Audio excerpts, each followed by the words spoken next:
counsel just to state that. But I also was going back to the drone issue as to this issue, and we were kind of going, is this an ethics issue or a harassment issue? And I was wondering, really, does it really matter? I think it's both of them. And I think we're trying to hone in on that, and we're for various reasons, but I think it comes down to the development of technology and our animals, our wildlife's inability to keep up with our technology. And at some point, it's just completely different than what hunting really is about. And that's just going back to our basic common roots and tradition, getting out and doing what our ancestors used to do in some capacity. And so I think as we do develop our technology, we will have to start to insert certain barriers. Additional comments by the commission? Okay, so I think the way I would leave it is we're not going to advance anything specific today. I'll work with Chief Turnipseed to figure out the best way to kind of bring some options back potentially and what the time frames on that would look like. We've got plenty of things to do, so it may not be May, but work on moving something forward. I may ask for advice from some of the people in the audience, council, help. All right, everyone comfortable with that? Commissioner McNinch. And I just one more quick comment, Tyler. I know or Turnip. I know the position that you're in, and I know I probably speak for everybody up here when I say, we really appreciate you putting something together as a starting point. Brian's headed down that way with some stuff, and as an agency, you guys are pretty good about getting us started, and despite the heat that you take, no good deed goes unpunished, and we feel that and appreciate the time and effort that's put into it. Thank you. I totally appreciate that, Commissioner McNinch, and hits home on this one because, I'm fortunate enough to where I was raised also with, some what I feel are my hunting ethics, and similar to Commissioner Young and the way I do things or think people should do things, and that's one of the reasons I'm in this career, of course. But, sometimes on these public issues I get beat up a little bit for, people implying that I'm imposing my ethics on the rest of the state, and not always sure that's a fair accusation, but I can take that. That's okay. I'm fine with that. But yeah, and then to Chairman Drew, certainly we can work up 2 or 3 options on this one and have them out there. Might take a little more time than the last two. The last two I can have those fixed on Monday, but Yep. This one might take a little more time to beat around. But yeah, we could make option A, option B, option C of how to tackle it or not tackle it. Just before I close item 20, Tyler, obviously we got your workout today. We tried smoking you out with the heat, made you stand there, threw all sorts of questions at you. I can't express enough the gratitude today and in between meetings, you having to deal with me and all my questions. So thanks and job well done. Thank you, sir. Appreciate that. Can we vote him a raise? Are we allowed to do that? We're getting him, Sure, we can do that. We're getting him a name badge for Commissioner Turnip Tyler seat. Maybe we put a chairman title on that. I'll take it. All right, I'm going to go ahead and close item 20 and move to item 21, future commission meetings and commission committee assignments. Secretary Wasley and Chairman Drew for possible action. The next commission meeting is scheduled for May 13th and 14th, 2016 in Reno, and the commission will review and discuss potential agenda items for that meeting. The commission may change the date and meeting location at this time. The committee may, the chairman may designate adjust committee assignments and add or dissolve committees as necessary at this time. Any anticipated committee meetings that may occur prior to the next commission meeting may be discussed. Tony, I'll leave this off. In addition for having you being relieved of the department activity report because it was so pleasant yesterday. Not even a rise. I did have a couple of items. Commissioner Morai brought up an issue that Pershing County had approached him on. There's a wild horse issue and I think some pending settlement issues that may be coming forward. So Commissioner Morai, I look to you for advice on what may be coming there if we need an agenda item. Thank you, Mr. Chairman. I think that is basically what Mr. Shields was asking for. And maybe what I'll do is contact, or have him contact you. And then in preparation of that agenda item, you'll maybe have better knowledge of exactly what Pershing County has in mind. Okay, perfect. One of the things that came up a couple times is it sounds like Pete Coates gave a sage grouse report and some pretty good information to the Predator Committee and maybe something we look at. I don't know if we could get Pete in May, but there was kind of an interest expressed in maybe having a similar presentation to the entire commission. I have a note here in terms of U.S. Fish and Wildlife Service and some potential inputs on ravens, but I'm going to have to remember what that note was. I think it was a question that had come up. We tabled the January minutes, so we'll need to make sure they're on the next agenda. And then whenever it makes sense, a blue ribbon panel update. And we may potentially have two of the regulations that we workshopped today. Elk arbitration, our favorite one, may be ready to come back. And then it sounds like we may have some policies, but that will be pending the policy committee.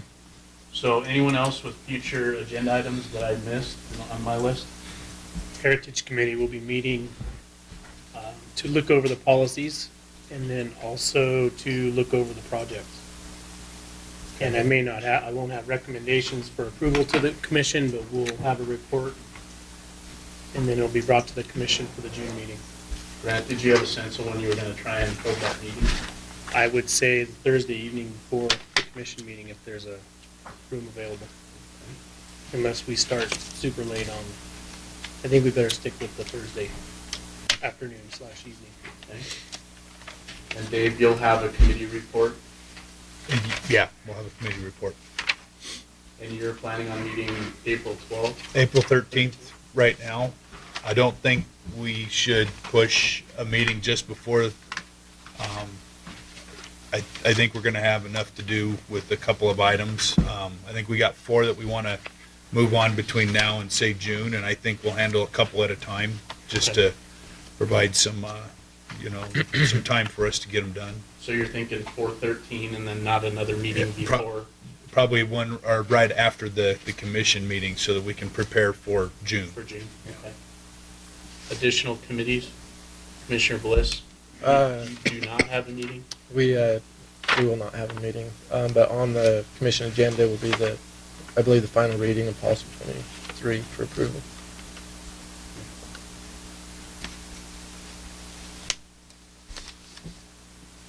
Okay. Any other committee meetings that I'm missing? Tag allocation committee, I'm gonna have to ask Brad on that. I was under the impression that he wasn't gonna have a meeting, but I don't know that for sure. Director Wadsley, anything on your end?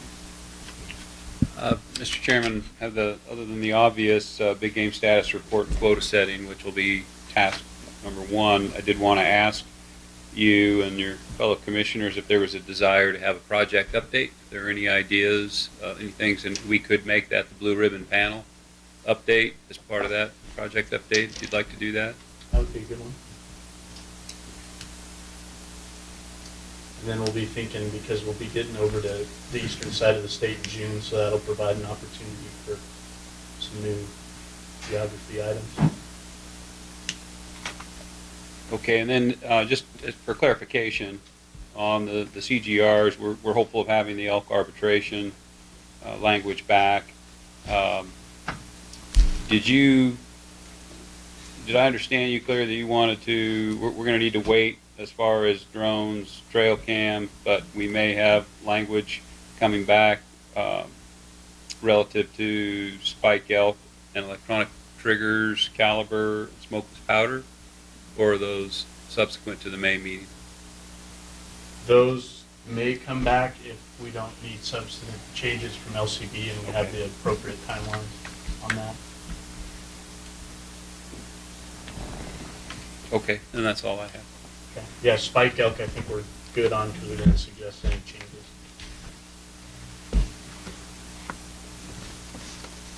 Oh, Anything else? well, the industrial artificial permit that we postponed from this meeting. And then also, I did just want to put on the commission's, put you on notice that we're aware that there's language, it was in AB 78, that required the commission to provide written explanation to the county advisory boards anytime the decision made by the commission was counter to the input received by those county advisory boards, which was the case with the bear seasons. We are waiting for final approval of those minutes so that we can use the descriptions from the approved minutes to inform that written response to the county advisory boards. I just wanted to make you aware that we are aware of that and will proceed once we have final approval of those minutes. And I owe you, well, I owe everybody 2 letters, so.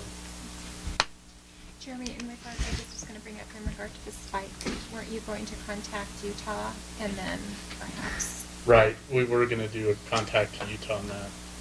It's probably on Tyler's list, long list of things to do. Yep, just to contact Utah and see if they've experienced problems. Yep, good reminder. Anything else, Commissioner Young? I talked to Director Wasley briefly about this in Las Vegas recently. I think I may have mentioned it to you as well. Any opportunity that I would have to put forward a change in rules or regulations or NRS as it relates to the reselling of landowner tags multiple times, as well as the fee structure for out-of-state guides, only out-of-state guides, maybe perhaps getting a value on the that they receive from their business operating in the state of Nevada, maybe quantified the value of a 400 bull elk, what that is in the fair marketplace, and perhaps getting for the people of the state of Nevada somewhat more of a fair representation of that, because they don't pay a hell of a lot more, too much more than an in-state guide. And I'm not proposing that we change the fees for in-state guides whatsoever, people that actually live and work in the state of Nevada, but guides that come from other states come over here and hunt specifically, bring clients over here to Nevada and poach out our big elk. So I'd like to move those things forward, both of them. Okay. I know I talked to Pete a little bit about got his advice on the landowner resale issue, and If you would do me a favor and just email me a reminder. I will. on what- I'll put those in what you writing, need, yeah. Because I'll need to talk with someone, and I think I know who that someone is, to pull the proper regulations. yeah, and then some of these may be NRS or NAC, Right, and some of them may just be impossible to do, but I'd like to at least give it an effort. okay. Just a reminder on that, please. I don't think we'll be ready for anything next meeting. Anything else for the next meeting? Okay, this is an action item, so any county advisory board or public comment on item 21? Rex, come on up.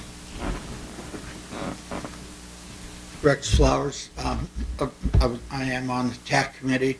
I believe that Brad brought you 4 items that they recommended to go to the commission. So you may want to look at those. 2 of those were NAC.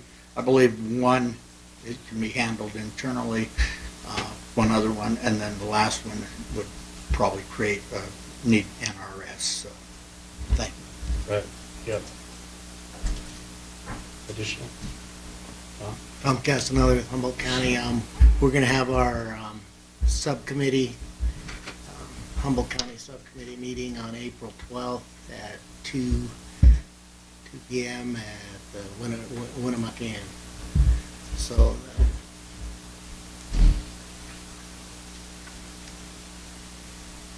I've got a busy social calendar, don't I? Right. Any other public comment on item 21? Seeing none, we'll close item number 21 and open item number 22. Public comment period. Persons wishing to speak are requested to complete a speaker's card and present it to the recording secretary. Public comment will be limited to 3 minutes. No action can be taken by the commission at this time. Any item requiring commission action may be scheduled on a future commission agenda. Item 22, public comment.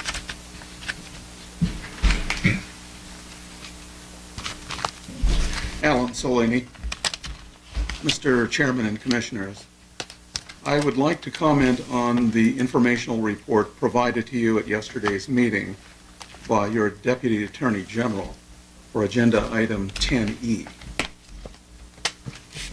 In his informational report yesterday, Mr. Ward named me as being involved with the open meeting law complaint filed by others in response to the botched audio feed of your January 29th meeting to Reno.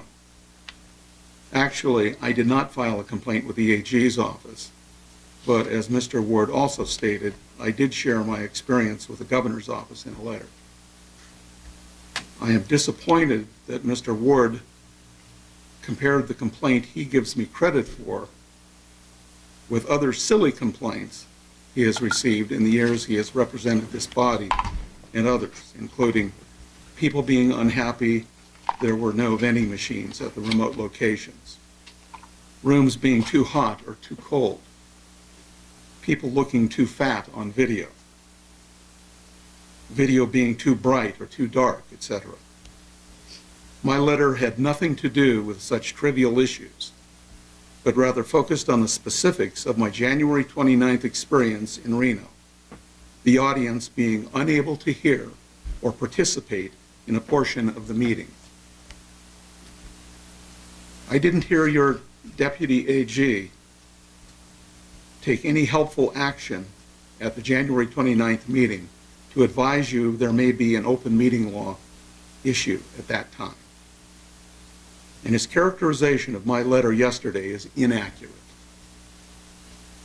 I think Governor Sandoval believes not only in the legislative intent of the open meeting law, but also in its spirit. And so do I. Okay, thank you. Next, public comment. For the record, Darren Elmore. I'd like to use this opportunity to kind of chirp and endows here. I get excited when I hear the words license simplification. I sold licenses in the state of Nevada for a vendor for over 10 years. So I think it's a very worthwhile, long overdue project. But one of the things I'm curious as to if it's being addressed, I've spoken to Deputy Director Rob about this, and there was some confusion then as to whether it was in NRS or NAC. But is the requirement that people have to present a copy of their hunter safety to the department in order to be entered the first time in the licensing system? I think it's an antiquated deal. It came out of the statute long before the internet. Now, particularly a younger generation, if they can't do it online, they don't do it at all. And so I think if the effort in this license simplification thing is to make it as easy as possible and to get particularly younger people involved, we have to make it easy. So it's actually, an attorney I know dug up the statute for me, and it's NRS 502.330. That is the requirement to present a physical copy. And I think that can be molded after what just about every other Western state does, that you enter your hunter safety number and click a box that you attest that it's true and as you enter it. So I'd just like to put that on the radar for that project. Thank you. Additional public comment? Mr. Volz, come on up. For the record, Fred Volz. The Commission's choice of remote Yerington for its meeting site did not generate significant local attendance. On Thursday, just 2 Lion Cab members attended the meeting and no one from the general public. Today's session generated a similar underwhelming response. The local response to past meetings in Ely, Eureka, and other remote sites has been equally poor. Conversely, we have over 3 dozen staff, commissioners, and cab members traveling long distances on the public nickel for no compelling business purpose. Current Yerington meeting has cost tens of thousands of public dollars in travel costs and wasted travel time. This ongoing drain on the public treasury needs to cease. The even larger problem with selecting places without video conferencing capabilities is the lack of access for the public this commission is supposed to be serving, while superimposing unreimbursed travel costs onto that public. When most public attendees at these meetings are proximate to urban areas, those locations need consistent video conferencing access and should be selected for commission meetings. Public officials attending these meetings should be required to attend at the site closest to their homes. Numerous other state agencies, the legislature, and private businesses have managed to figure out the long-settled logistics behind the video conferencing process. but this commission has failed to consistently do so for over 3 years, with the most dramatic failure at the last commission meeting. This clear dismissal of the public interest fails to fulfill the letter, spirit, and intent of the state's open meeting law. And while the open meeting law allows an alternative for public comment in only the beginning and end of meetings, it is state agencies, boards, and commissions fearing the public which choose this more restrictive option rather than accepting public comment during each action item on the agenda. If economy of time is a higher priority than allowing adequate public input to the decision-making process, then oral CAB input should be reduced as well, since they offer no science or evidence to support their subjective preferences and fail to report any minority opinions. In addition, the Deputy Attorney General's suggestion that the meeting be compressed into 1 day is unrealistic, short of holding a 14-hour meeting. Such compression does nothing to accomplish easy, economical, physical access to the meetings or participation by the public or officials who must attend. Thank you. Additional public comment? Come on up.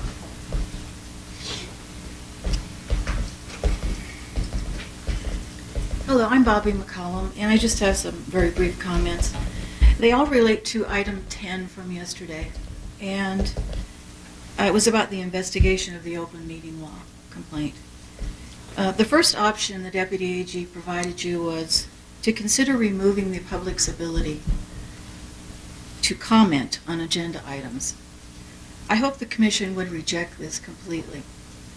What would the public do? Filter their comments through the Attorney General's office or the Governor's office? What other option would they have? And the other issue is comparing an open meeting law complaint with complaints about the temperature in the room, the vending machines available, or that someone was upset because he or she looked fat on a meeting video is inappropriate. Those comments do not belong in a meeting like this. I would hope, I think probably they were a result of frustration. I don't know. But I would hope that you would reject that advice. Thank you. Thank you. Next public comment. Last call. Seeing none, we'll close item 22. We will adjourn the meeting and we will see everyone in May. Thank you.